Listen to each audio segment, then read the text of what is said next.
6월 30일 마감 시향입니다. 자, 여러분들 벌써 2023년도의 상반기가 끝이 났습니다. 주말이 지나고 나면은 이제 하반기가 시작되는데 굉장히 고생을 많이 하셨고 뭐 큰 이슈들이 굉장히 많이 있었죠. 환경 비즈니스에서 뭐 에코프로부터 SBB 사태까지 5개 정도를 꼽았는데 사실 5개로 꼽기에는 정말 많은 이슈가 있었습니다. 네, 역대급의 상반기지 않았나 좀 그렇게 생각이 되고요. 그래서 뭐 코스피가 고점을 갱신한 것들, 그리고 뭐 2차 전지 업종들의 강세가 나왔던 것들, 그리고 무더기 하한가 이슈도 정말 저도 처음 보는 그런 사태였는데 SG증권발 CFT 사태가 발생했었고, 그리고 일본의 증시 워렌 버핏의 이런 트리거로 인해서 증시의 거래 규모가 거의 1조 원 가까이 증가하는 그런 모습도 보여줬고, 마지막으로 하반기에 피벗을 기대했지만은 안타깝게 이번 FMCA로 인해서 내년으로 이제 미뤄졌다는 점들, 그리고 자잘자잘한 사건들, 뭐 저는 최근에 썼던 이런 기업들의 유상증자 블록딜이라든가 이런 임원들의 몰로 해저드, 그리고 뭐 여기에 미국과 중국과의 관계 이슈 등 굉장히 많은 이슈들이 나왔지만은 결국에는 일단은 증시가 고점을 경신했었고, 그리고 최근에 뭐 14일 연속으로 계단식 하락이 지금 나오고 있긴 하지만은 그래도 하반기에는 국내 증시의 긍정적인 면이 조금 더 많지 않나 저는 개인적으로 그렇게 생각이 됩니다. 왜냐면은 정말 나올 수 있는 악재, 그냥 우리가 감히 상상했던 것, 그 악재들까지 시장에서 전부 다 나왔다. 그 정도로 생각하시면 될 것 같아요. 정말 많은 악재들이 나왔고, 여기에 뭐 제가 최근에 연기금 금감원 내부적인 이슈들도 많이 발생했는데 결국에는 시장이 2,500포인트 구간대까지 지켜주면서 마감을 했고, 또 장마판에 또 지수가 크게 상승하면서 마감을 했잖아요. 여전히 이 방향성에 대해서는 함부로 왈가왈부할 수 없지만은 전체적인 증시의 상황, 그리고 현재 우리가 처한 상황에서 사실 이보다도 나빠질 수 있을까라는 생각도 들긴 합니다. 자, 그렇기 때문에 이제 7, 8월달 실적 시즌에 돌입을 하게 되면서 내가 가진 주식들, 내가 가진 종목들을 조금 더 디테일하게 챙겨보는 시간을 좀 가지시는 시간을 가져야 되지 않나 이렇게 좀 생각이 되고요. 그래서 뭐 오늘도 장 초반에 사실 외국인 투자들이 선물, 현물 계속적으로 매매 포지션이 바뀌면서 변동성, 최근에 뭐 증시 변동성 1%는 우습죠. 네, 우승 상황이 오고 있는데 그래도 장마판에 좀 기관 금융 투자들이 들어오면서 지수가 크게 상승 마감했고, 너무 최근에 많이 떨어졌기 때문에 기술적인 반등이 무조건적으로 나와줘야 되는 시장이다. 자, 그래서 과연 이번 주에 있을 이 유럽 정상회의가 어떤 식으로 나올 것인가 좀 중요하고, 그리고 미국과 중국과의 관계가 또 주목하는 또 뉴스가 나올 수 있겠죠. 그런 것들 외부적인 이슈들은 그렇게 쉽지 않은 상황에서 결국에는 우리나라 내부적인 이런 체력을 키워야 되는데 그래도 가장 안 좋았던 시기는 현재 벗어나고 있는 상황이 오고 있지 않나 이렇게 좀 생각이 됩니다. 그리고 지금 2023년도 하반기 코스피 전망치를 보시면은 그렇게 뭐 3천 이상은 막 나오고 있잖아요. DB가 이제 3천 이상을 제시했고, 여기 나왔던 증권사들은 대부분이 네, 상단을 한 2,800 고점 구간 2,800 구간이지 않을까, 조금 더 변동성이 높지 않을까라고 여전히 조금 보수적으로 생각을 하고 있는 시장입니다. 그래서 하단 같은 경우에는 2,100까지 있어요. 그래서 하단치를 너무 좀 크게 제시하지 않았나.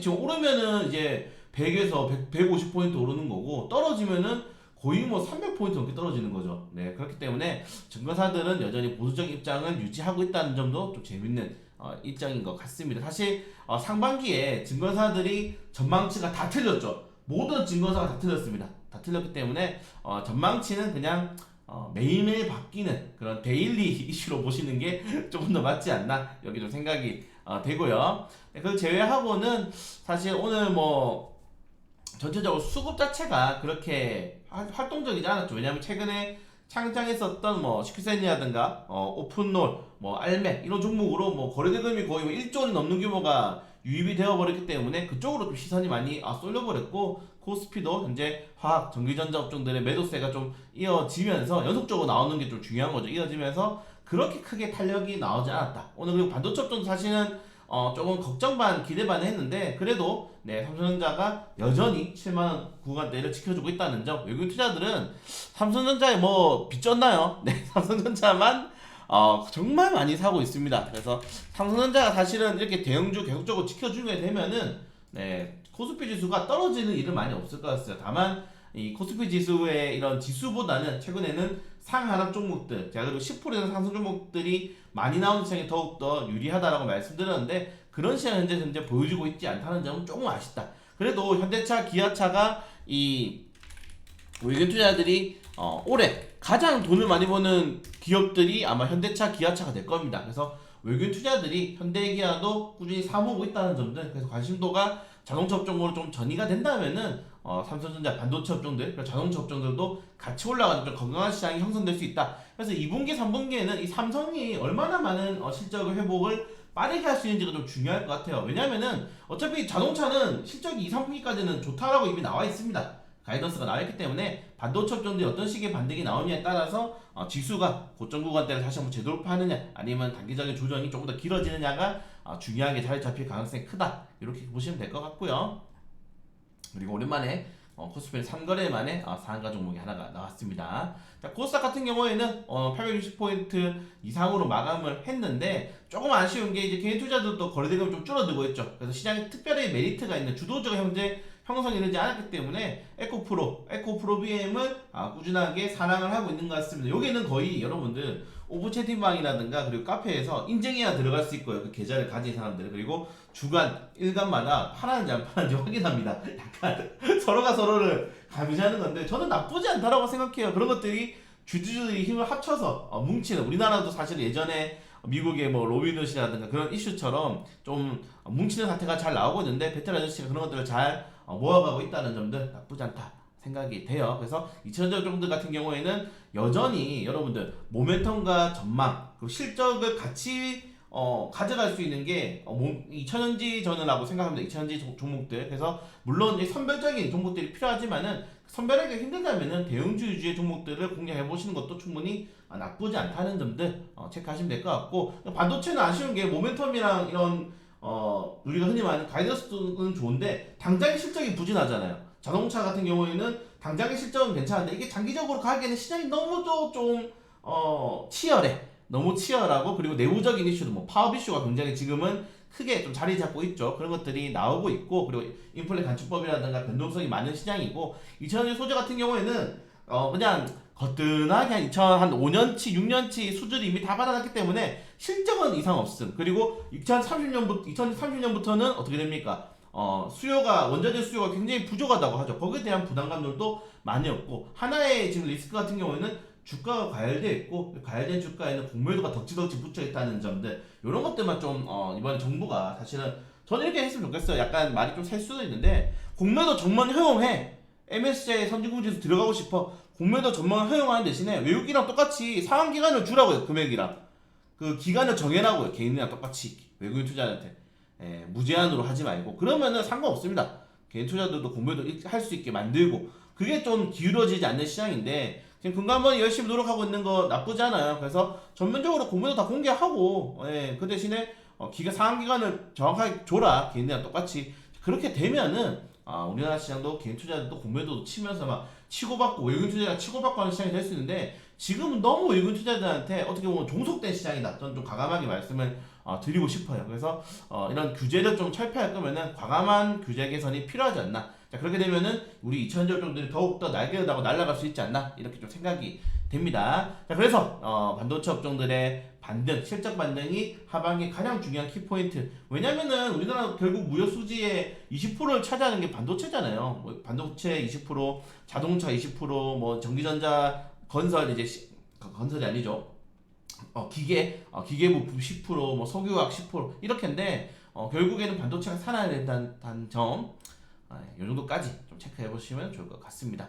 자 그리고 이번에 자동차, 완성차 관련 테마주들이 오늘 좀 크게 탄력이 많이 나왔어요. 특히 뭐 대형주 중에 실적이 가장 좋은 뭐 이제 화신이라든가 S라든가 이게 이제 중형주 중에서는 대장주죠. 이런 종목들이 50일조 랠리를 좀 달리고 있습니다. 이 종목들이 이제 올라가 주면은 이제 중소형 자동차 부품주들 우리가 좀 많이 가지고 있잖아요. 사실은 그 종목들이 칠 수 있기 때문에 좀 잘 쳤으면 좋겠다.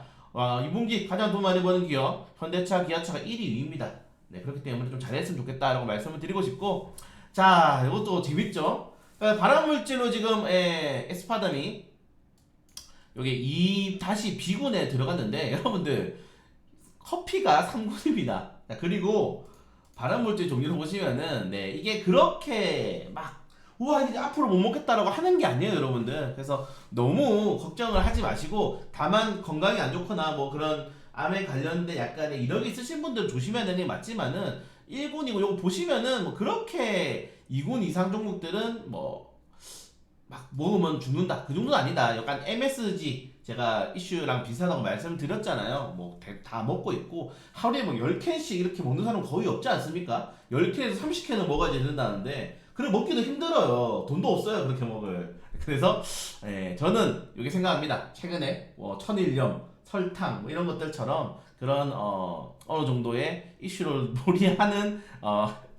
작당 세력이 있다. 개인적인 생각입니다. 네, 그래서 최근에 식료품 테마주 엄청 많이 이슈 나오잖아요. 1분기부터 비료, 사료, 천일염, 뭐 그리고 뭐 이제 오늘 사특할인 관련 테마주까지. 그래서 정말 이제 식품 관련 테마주들에 대한 수남매가 정말 크게 한 바퀴 돌았다. 저는 이렇게 좀 생각이 되고 다만 식품 관련 테마주들은 여러분들 하반기에 나쁘지 않은 수가 있습니다. 일단은 7월달 중순에 흑해 곡물 협정이 있고 지금 남미랑 북미 뭐 이 쪽에서는 너무 이제 폭염이 심하게 나와서 재배가 잘 안 되고 있다고 합니다.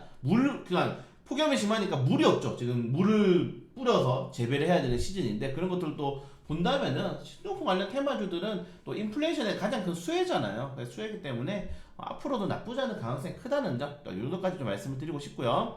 자, 시간의 단위가 종목들은 개별적인 이슈들이 좀 많이 나왔기 때문에 하나씩 체크를 해주시면 될 것 같고 이제 실적이 좀 중요합니다. 네, 실적이 중요하고 요거 한번 말씀드릴게요. 카카오가 또 야, 진짜 우리나라에서 카카오가 지금 130개 계열사를 가지고 있는데 그만 좀 하세요.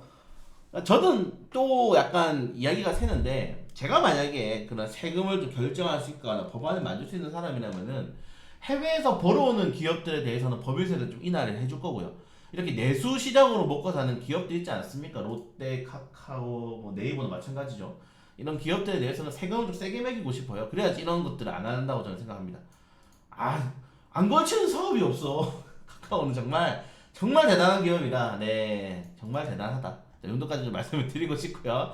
그리고 시간에 하락 종목들 위메이드가 또 검찰 조사를 받습니다. 한두 번이 아니기도 하고 최근에 뭐 메가스터디부터 포함해서 확실히 이번 정권이 좀 검찰 인사들이 많다 보니까 이런 이슈들이 많이 나오고 있는데 네, 뭐 각자 장점과 단점이 있다는 점들 조심스럽네요. 무섭네요. 저도 네, 이 정도까지 말씀을 드리고 싶다.